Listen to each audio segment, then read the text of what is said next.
It is Elvira with Scrappy Mania, and today I want to show you what I do with some of my dividers. I have a bunch of these cropper hoppers. Let me show you what I have. Hold on. I'm gonna go ahead and tilt the camera, and let's go over here. And sorry for the mess. I've been crafting for a while, but see all these cropper hoppers that I have, and I usually don't use the dividers. I bought them a long time at Sam's, and it came with all these containers came with dividers. I really don't use the dividers, so let me go back down. Hopefully that didn't make you guys too dizzy. But what I do with them is I use them for templates. So like this last layout that I did, notice that ridge around the edge is a nice straight line. Well, I like to use the extra dividers for templates. So I usually keep a stack of them, and I'm also using them for glimmer mists as screens, and you can also cut images out of it with your quick cut. If you have a dip blade and you cut a couple of times, you can cut images, and they make wonderful screens for your glimmer mist. So what I do with it, let me show you. Let me put this back. What I do is I cut a bunch of different sizes, and then another thing I also do is like this tab.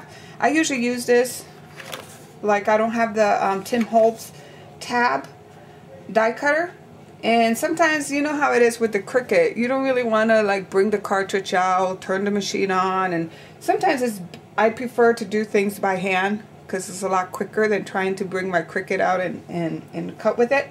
So you can use these pieces and you can align it up like this, and then you can use your pencil like so and just mark it. Okay, come in with your scissors and carefully cut around it.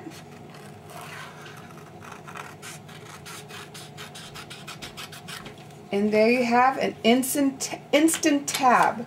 And then you can make another one in the middle and the sides, and you know, just imagine another piece of paper like that, and then on a layout that would be very nice. So I save these, the tabs. I usually just save like these. I can make two of the same, and then I have another one. This one's a little different tab.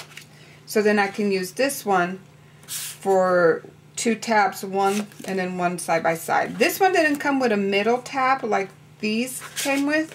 So I usually use this one just to make one on the side, and then maybe I will flip it over and make a different color cardstock underneath. But it's a little smaller. So that's another idea. Save these for your tabs. Okay. And then the next idea I also have is for banners. You know, banners are real big now. Let me see if you can see it. See this banner? So what I do is I use these for my banners. And so you can put it down, glimmer mist. And then you have a white area where you can write something. So I'm going to show you a layout that I'll use this so you can see how I use it. But majority of the time what I do is I make squares. And then I do have the heavy duty around the block corner rounder. So you need something heavy duty to kind of round your quarters. If you do have one of these Create It Keepsake, that's not going to work. If you have this corner rounder, that's not going to work either. You need a heavy duty corner rounder. You can, I imagine you can go ahead and use like a shape like this and put it around, and then trace it, and then cut it, and cut it with your scissors. But I usually use my corner rounder. So I'm going to show you what I do. I always have like different sizes because I like sometimes to, like this is a big size, and then I put the next one, and then I trace around it, and then you have two lines, symmetrical lines on your layout. So that's why I like to do different sizes. So let me show you. Here's another one. And now I'm going to do the size for this one. So I usually just cut it and graduate it like 1/4 inches down. So this is, I believe, it's like a 7-inch.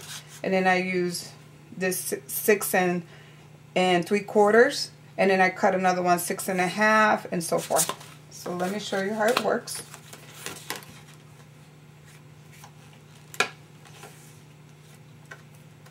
So you make sure you insert it and cut it down.